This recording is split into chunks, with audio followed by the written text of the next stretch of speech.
Hello friends, Marathi story कट्टा या चॅनलमध्ये तुमचं सर्वांचं स्वागत आहे. ती अनोखी रात्र या कथेचा हा तिसरा भाग आहे. पहिले 2 भाग तुम्ही वाचले नसतील तर त्याची लिंक मी डिस्क्रिप्शनमध्ये देत आहे. लिंकवर क्लिक करून वाचू शकता.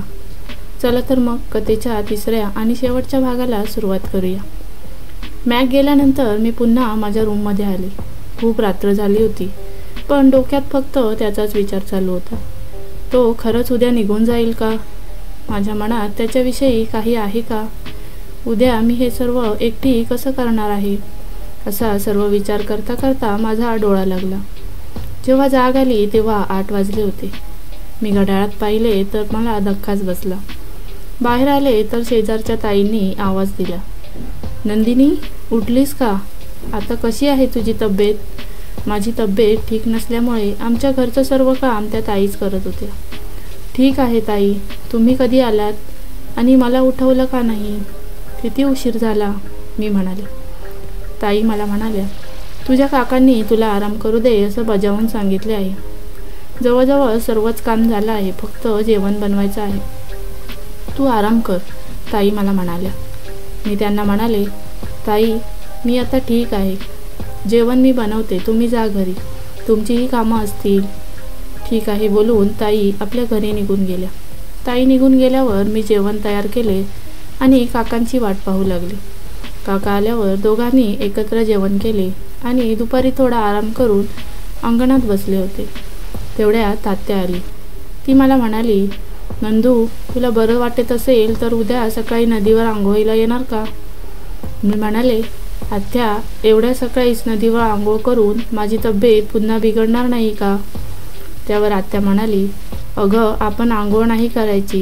गावातील सर्व बायका नदीवर एक पूजा करणार आहेत आणि त्यानंतर त्या आंघोळ करणार. आपण बाजूच्या बागेत थोडं फिरूया, तुला आवडेल. बाग म्हटल्यावर मला मॅकची आठवण झाली. मी विचार केला, हीच संधी आहे सकाळी घराबाहेर पाडायची. मी म्हणाले, ठीक आहे, पण काकांना विचारावं लागेल. त्यांनी नकार दिला तर? आत्याने सांगितले, तू काळजी नको करू, दादाला मी सांगते. मग तर झालं. संध्याकाळी काका घरी आल्यावर आत्याने त्यांची परमिशन घेतली आणि त्यांनी होकार दिला. मी खूप खुश होते. आता फक्त वाट बघत होते ते सकाळ होण्याची आणि मॅकला शेवटचं भेटण्याची. त्याच्या त्या प्रश्नाचं उत्तरही मला मिळाले होते. त्याला तेही सांगायचं होतं. दुसऱ्या दिवशी सकाळी दरवाजावरची बेल वाजली आणि मला जाग आली. बाहेर सर्व गावातल्या बायका बोलवायला आल्या होत्या. आत्या आणि मी काकांना सांगून त्यांच्यासोबत निघालो. नदीवर पोचल्यावर सर्व बायका पूजेची तयारी करू लागल्या. मी आणि आत्या बागेत फिरायला गेलो. आत्या माझ्याशी नेहमीप्रमाणे गप्पा मारत होती, पण माझं लक्ष मात्र नंदीला शोधण्यात होते. आत्याच्या लक्षात आल्यावर तिने मला विचारले, नंदू, तुझं लक्ष कुठे आहे? कोणाला शोधते आहेस? मी पटकन आत्याला म्हणाले, काही नाही ग, मी ऐकले होते की या बागेत एक बैल आहे, त्यालाच शोधते आहे. माझ्या लक्षातच आले नाही की मी सर्व आत्याला सांगत आहे. मी आत्याकडे बघितले तर आत्याच्या चेहऱ्याचा रंग उडाला होता. काय? तो बैल इथे आहे? इथून लवकर चल, नाहीतर फुकटचे मरू, आत्या घाबरतच म्हणाली. मी आत्याकडे लक्ष न देता बागेतच थोडे पुढे जाऊन बघितले तर हलक्याशा काळोखात नंदीला शांत बसलेले बघितले. त्याला बघून वाटतच नव्हते की तो कोणाला नुकसान पोहोचवू शकतो. नंदीच्या आजूबाजूला थोडेसे धुके होते आणि त्याच्या बाजूला कोणीतरी बसले होते. मी थोडं जवळ जाऊन बघितले तर तो मॅकच होता. मॅक नंदीच्या डोक्यावर हात फिरवत होता. मी जशी जवळ गेले, मला बघून मॅकचा चेहरा फुलला होता. मला माहीत होतं की तू नक्की येशील, मॅक म्हणाला. मी हसतच नंदीच्या जवळ गेले आणि त्याच्या डोक्यावरून हात फिरवू लागले. मला त्याला बघून जराही भीती वाटत नव्हती. तो प्रेमाचा भुकेला होता. त्याच्या गळ्यातून मी ती घंटी काढली आणि त्या घंटीकडे एकटक बघतच राहिले. खूपच सुंदर होती ती घंटी. तेवढ्यात मॅकने मला विचारले, तुला उत्तर सापडले का? मी उभी राहून हो म्हणाले. मग काय आहे तुझं उत्तर? त्याने उत्सुकतेने विचारले. मी डोळे बंद करून बोलण्याचे धाडस करत होते. मॅक, मी खूप विचार केला, पण मला कुठूनही यात प्रेम दिसले नाही. मला तुझ्यात एक चांगला मित्र दिसला, निस्वार्थी आणि सापमानाचा मित्र. आजच्या युगात असे खूप कमी मुलगे असतात ज्यांचे मन साफ असते, जे मुलींची इज्जत करतात. मला खूप आनंद झाला असता जर तू माझा मित्र असतास. पण जीवन किती निर्दयी आहे. माझे हे उत्तर ऐकून मॅक थोडा उदास झाला होता. त्याचा उदास चेहरा बघून मी त्याला म्हणाले, जर मी खोटं बोलले असते तर ते चुकीचे झाले असते. तो तुझ्या प्रेमाचा आणि माझ्या मैत्रीचा अपमान झाला असता. मी खोटं बोलून कोणाचा विश्वास तोडू शकत नाही. मला माफ कर, पण माझ्या मनात तुझं एक मित्राचं स्थान आहे. हे ऐकून मॅक थोडासा हसला आणि म्हणाला, तुला माफी मागायची काहीच गरज नाही. तू जे केलंस ते चांगलंच होतं. प्रेम कोणावर जबरदस्तीने नाही करता येत. प्रेम ही खूप पवित्र भावना आहे. आता तू मला लवकरच मुक्ती दे, असे म्हणून तो नदीच्या जवळ जाऊ लागला. मी सुद्धा ती घंटी घेऊन तिथे गेले. नंदिनी, घंटी पाण्यात विसर्जन कर, असे तो समोर उभा राहून मला सांगत होता. त्यावेळी माझ्या मनात येत होते की घंटी पाण्यात सोडल्यावर तो मला पुन्हा कधीच दिसणार नाही का. कुठे ना कुठेतरी मला खूप वाईटही वाटत होते की मी त्याच्यासोबत जे करत होते ते ठीक होते का. मला काहीच समजत नव्हते. मी ती घंटी पाण्यात सोडली आणि समोर पाहिले तर मॅक कुठेच दिसत नव्हता. तो गेला होता. 2 वर्षानंतर आम्ही सर्व फॅमिली फिरायला गेलो होतो. तिथेच पप्पांचा एक मित्र आपल्या फॅमिलीसोबत आले होते. त्यांचा मुलगा परदेशात असतो. तो सुट्टी घेऊन भारतात परत आला होता, म्हणून सर्व फॅमिली फिरायला आले होते. सर्वांच्या छान गप्पा चालू होत्या आणि मी मात्र एकटी खूप बोर होत होते. मी थोडे बाजूला जाऊन एका उंच टेकडीवर उभे होते, जिथून पूर्ण गाव दिसतो. तेवढ्यात अचानक मागून माझ्या खांद्यावर कोणीतरी थपकी मारत म्हणाले, एक्सक्यूज मी. जशी मी मागे वळले, माझा तोल जाऊ लागला. पडणारच होते इतक्यात त्याने माझा हात पकडला आणि स्वतःकडे खेचले. तर त्याचाही तोल गेला आणि आम्ही दोघेही खाली पडलो. त्या उंच भागावरून दोघेही घसरत खाली आलो. आमचे दोघांचेही डोळे बंद होते. जेव्हा मला वाटले की मी आता सुरक्षित आहे, तेव्हा डोळे उघडले. समोर बघून पुन्हा हैराण झाले. माझ्या चेहऱ्यावर एक हसू आले आणि तोंडातून फक्त एकच शब्द निघाला, मॅक. माझा आवाज ऐकून त्या मुलानेही डोळे उघडले आणि म्हणाला, तुम्ही ठीक आहात ना. सॉरी, माझ्यामुळे तुम्ही पडलात. मी तर तुम्हाला बोलवायला आलो होतो. तुम्हाला कुठे लागले तर नाही ना. तो उठला आणि मला हात दिला. मॅक, तू जिवंत आहेस. मला भास तर होत नाही ना. खरंच तू आहेस. मला तर माझ्या डोळ्यांवर विश्वासच बसत नाही.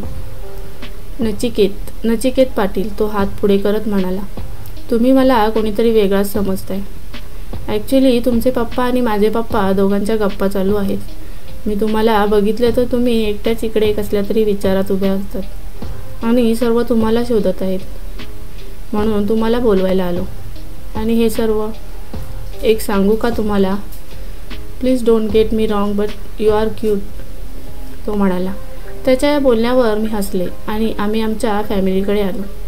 दोन्ही फॅमिलीच्या गप्पा चालू असताना माझं लक्ष त्याच्याकडे गेले, तर तो चोर नजरेने माझ्याकडेच बघत होता.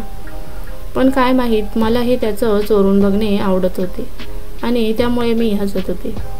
जातेवेळी त्याने पुन्हा मागे फिरून पाहिले तेव्हा पप्पा त्याला म्हणाले, नचिकेत, तुझा नंबर तर देऊन जा. आता तू इथे राहत नाहीस तर फोनवर आपण बोलत जाऊ. पप्पांनी खिशात हात घातला तर त्यांना आठवले त्यांनी आपला फोन गाडीत ठेवला आहे. नंदू, तुझ्या फोनमध्ये नंबर घे. माझा फोन गाडीत आहे. मी पप्पांकडून या गोष्टीची जराही अपेक्षा केली नव्हती, पण त्यांनी सांगितल्यामुळे त्यांना नाही म्हणू शकले नाही. नचिकेतने मला नंबर दिला आणि म्हणाला, माझ्या फोनवर मिस कॉल द्या, म्हणजे मीही तुमचा नंबर सेव्ह करतो. मी जसा मिस कॉल दिला तसं त्याने माझं नाव विचारले. मी म्हणाले, नंदिनी दास.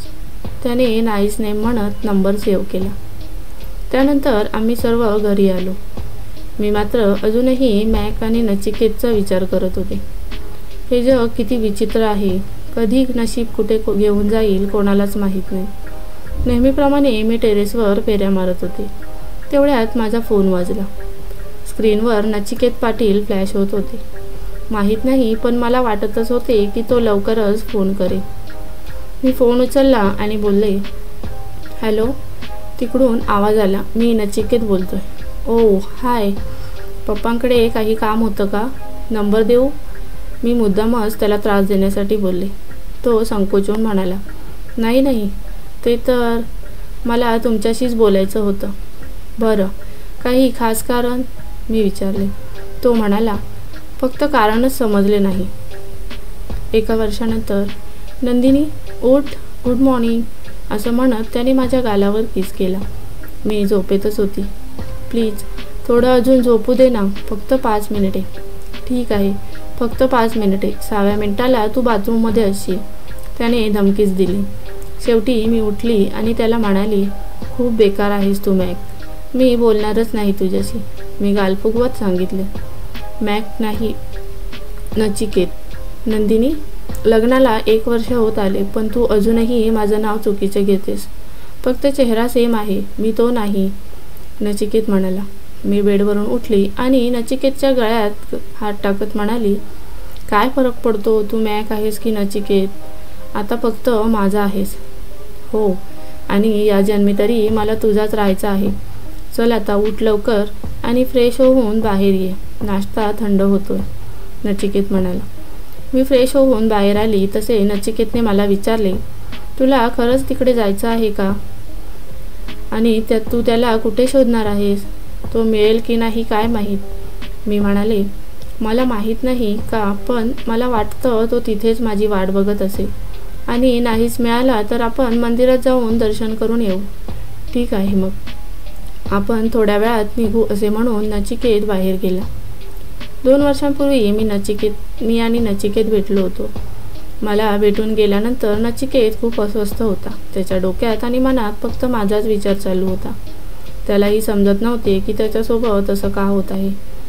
त्याला काही करून माझ्यासोबत राहायचं होतं. शेवटी एक दिवस त्याने आपल्या फॅमिलीशी बोलणे केले आणि स्थळ घेऊन माझ्या घरी पोचला. मी खूप उदास होते, कारण हे सर्वच घाईघाईत होत होते. म्हणून मी नचिकेतला मॅकबद्दल सर्व सांगण्याचा निर्णय घेतला. सर्व काही सांगितल्यानंतरही नचिकेतला माझ्याशीच लग्न करायचे होते, कारण मी त्याला लग्नाअगोदर माझ्याबद्दल सर्व सांगितले होते. काही महिन्यातच आमचं लग्न झालं आणि आम्ही दोघे परदेशात शिफ्ट झालो. लग्नाची पहिली ॲनिव्हर्सरी होती. माझी इच्छा होती की ती गावी झाली पाहिजे, म्हणून नचिकेतने सुट्टी काढली आणि आम्ही गावी आलो. हो, खूपच सुंदर जागा आहे. काय माहीत, पण मला ही जागा थोडी ओळखीची वाटत आहे. किती शांतता आहे ना इथे, कारमधून बाहेर डोकावत नचिकेत म्हणाला. हो, खरंच खूप शांतता आहे इथे. बस पोचलो आपण, ये माझ्यासोबत. नचिकेत गाडीतून खाली उतरला आणि आम्ही दोघेही मंदिराच्या दिशेने गेलो. शिवमंदिर 4ही बाजूंनी डोंगर, दाट झाडी, खूपच शांत आणि सुंदर होते. गावातले 4-5 लोकच तिथे होते, पण तरीही सगळीकडे एक निर्मळ आणि पवित्र वातावरण होते. थोड्याच लांब एक क्रियाकर्मची विधी चालू होती. एका माणसाला विचारले तर त्याने सांगितले, शर्माच्या मुलाचे दुसरे श्राद्ध आहे, त्याच्या विधी चालू आहेत. बिचारा एका बैलाला वाचवायला गेला आणि त्याचा ॲक्सिडेंट झाला. मी विचारले, काय नाव होतं त्याचे? तो माणूस थोडं आठवून म्हणाला, हां, मॅक चौधरी. ते नाव ऐकून आम्ही दोघेही सुन्न राहिलो. मला खात्री होती की तो सुद्धा इथेच कुठेतरी असणार. थोडं शोधल्यावर एका ठिकाणी तो मला दिसला. लांबूनच दिसत होते की तो खूप उदास आणि रडत होता. मी धावत त्याच्याजवळ गेले आणि त्याला आवाज दिला, नंदी. जसा त्याने माझा आवाज ऐकला तोही धावत माझ्याकडे आला. नंदी, किती शोधले मी तुला. मला माहीत आहे की तुला मॅकची खूप आठवण येते. आपण तरी काय करणार, काही गोष्टी आपल्या हातात नसतात.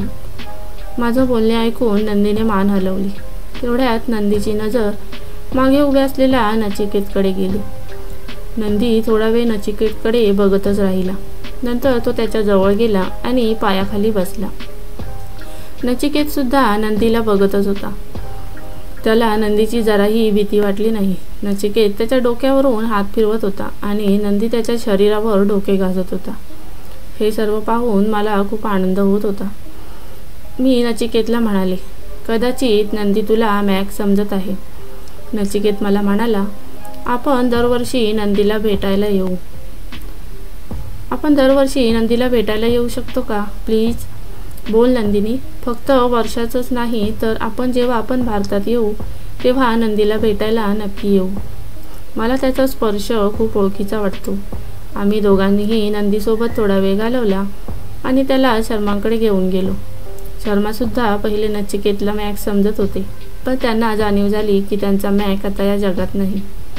आम्ही दोघांनी त्यांचा निरोप घेतला आणि निघालो.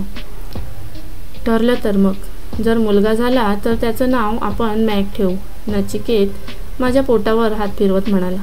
मी आई होणार होते आणि माझा 5वा महिना चालू होता. आणि मुलगी झाली तर काय नाव ठेवणार, मी विचारले. नचिकेत हसतच म्हणाला. हो, मी उत्सुकतेने त्याला विचारले. काय नाव ठेवणार? निया. वा, किती सुंदर नाव आहे. मला हे नाव खूप आवडले होते. मी नचिकेतच्या खांद्यावर डोकं टेकवत म्हणाले. थँक्यू माझ्या आयुष्यात येण्यासाठी. थँक्यू मला एवढं प्रेम करण्यासाठी आणि ही अनमोल भेट देण्यासाठी, नचिकेत प्रेमाने म्हणाला. असं, मग माझं गिफ्ट आण. फ्रेंड्स, हा कथेचा शेवटचा भाग होता. कसा वाटला कमेंट बॉक्समध्ये नक्कीच सांगा. आणि अशाच नवनवीन कथांसाठी आपल्या मराठी स्टोरी कट्टा चॅनलला नक्की सबस्क्राईब करा. सोबतच बेल आयकॉनचे बटन ऑलवर सेट करा, जेणेकरून नवीन व्हिडिओचं नोटिफिकेशन तुमच्यापर्यंत पोहोचेल. Thanks for watching.